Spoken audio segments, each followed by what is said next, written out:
दोस्तों, जय भीम, नमो बुद्धाय। आज हम आए हैं दिल्ली अंबेडकर भवन, रानी झांसी रोड।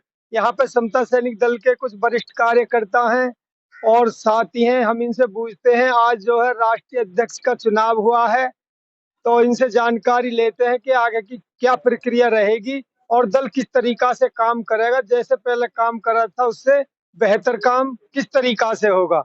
तो सर, हमारे दर्शकों को बताइए, BN लाइव 85 में आपका स्वागत है, कि आज जो अंबेडकर भवन पे जो चुनाव हुआ है, राष्ट्रीय अध्यक्ष बनाए गए हैं माननीय टेक सिंह गौतम जी। तो उस विषय में बताइए कि आगे जो दल पहले से काम कर रहा था, आगे बेहतर किस तरीका से काम करेगा, ये बताओ।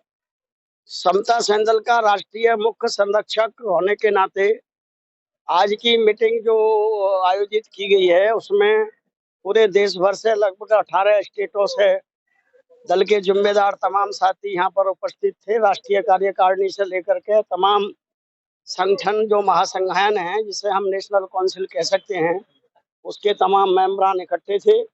2 दिन से लगातार यहाँ चिंतन मनन चल रहा है और आज चूंकि केवल राष्ट्रीय अध्यक्ष का निर्वाचन ही नहीं था, समता सैनिक दल पूरे देश में मजबूत कैसे हो, इसको हम लोग राष्ट्रव्यापी आंदोलन के लिए जो पूरे भारत में अनुसूचित जाति जनजाति महिलाओं पर होने वाले जुल्म अत्याचार के खिलाफ एक ताकतवर संगठन बना सकें, उन तमाम चीजों पर चर्चा हुई है और सर्वबहुमत से हमने प्रस्ताव रखे हैं और वो पास हुए हैं।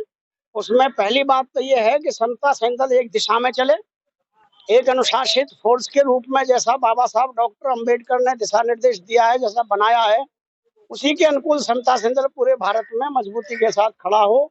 गांव से लेकर के जिले से लेकर पूरे भारत के अंदर में समता सैनिक दल के जवान लाखों की संख्या में स्थापित हो बने, उसकी तैयारी हम लोगों ने, तमाम जितने भी साथी आए हैं भारत के, उन सब ने ये मन बनाया है। और उसी के साथ साथ राष्ट्रीय अध्यक्ष का जो चुनाव की प्रक्रिया हुई। सर, अब जो हम पहले देखते आ रहे हैं, दल में पहले कभी चुनाव नहीं हुआ, अब की बार जो वोटिंग से जो चुनाव हुआ है, इसका क्या मतलब?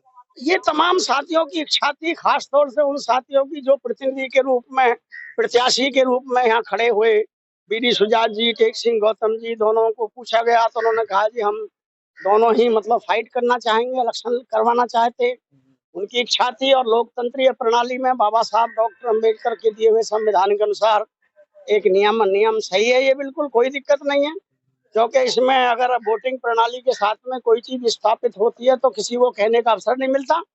और उसी व्यवस्था के अंदर में टेक सिंह गौतम जी को राष्ट्रीय अध्यक्ष बहुत ही बहुमत के साथ बनाया गया, निर्वाचित किया गया और वो जो है राष्ट्रीय अध्यक्ष की शपथ भी ले लिए उन्होंने आज। और डॉक्टर AR जोशी जी जो है अपने मुख्य सचेतक, उसकी अध्यक्षता में हुआ है उनकी में। राष्ट्रीय जो अपने संरक्षक हैं NP निशान जी, उनको मुख्य चुनाव अधिकारी बनाया गया। उन्हीं के साथ में सहयोगी साथी एडवोकेट जो पुराने सीनियर साथी हैं समता सैनिक दल के, जो राष्ट्रीय समता सैनिक दल के कार्यवाहक अध्यक्ष रहे हैं अभी तक, वो भी उसके एक जिम्मेदार साथी रहे हैं। उन्हीं के साथ में गुरचरण जी भी रहे थे। तो इन सब ने बड़े बेहतरीन तरीका से। बहुत बहुत धन्यवाद सर। तो हमारे साथ में है प्रदेश अध्यक्ष भी हैं PP बौद्ध जी, ये भी अपने जो विचार रखेंगे।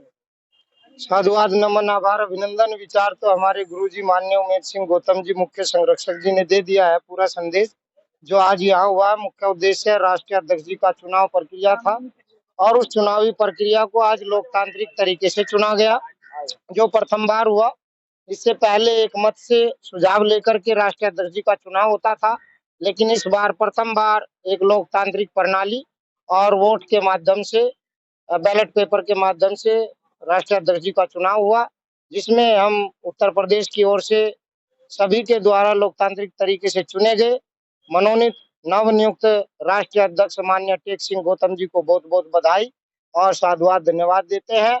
आशा उम्मीद करते हैं कि आने वाले समय में समता सैनिक दल मजबूत होगा, अनुशासन के साथ होगा और लोकतांत्रिक तरीके की जो नींव रखी गई है, ये नींव, क्योंकि ये बाबा साहब द्वारा स्थापित दल है और इस देश को लोकतंत्र देने वाले बाबा साहब डॉक्टर BR अम्बेडकर जी हैं।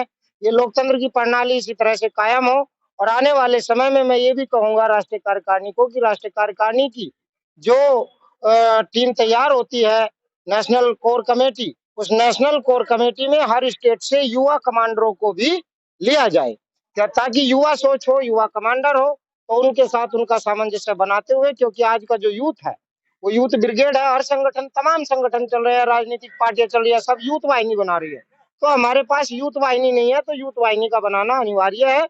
मैं आपसे अपील करता हूं माननीय राष्ट्रीय अध्यक्ष जी से, कोर कमेटी से, राष्ट्रीय संरक्षक महोदय जी से और मुख्य सचेतक महोदय जी से, प्रदेश की ओर से प्रदेशों को मजबूत करो, अनुशासन पे चलने का काम करिए। जय भीम, जय भारत, जय संविधान। बहुत बहुत धन्यवाद जी, आपने सुना।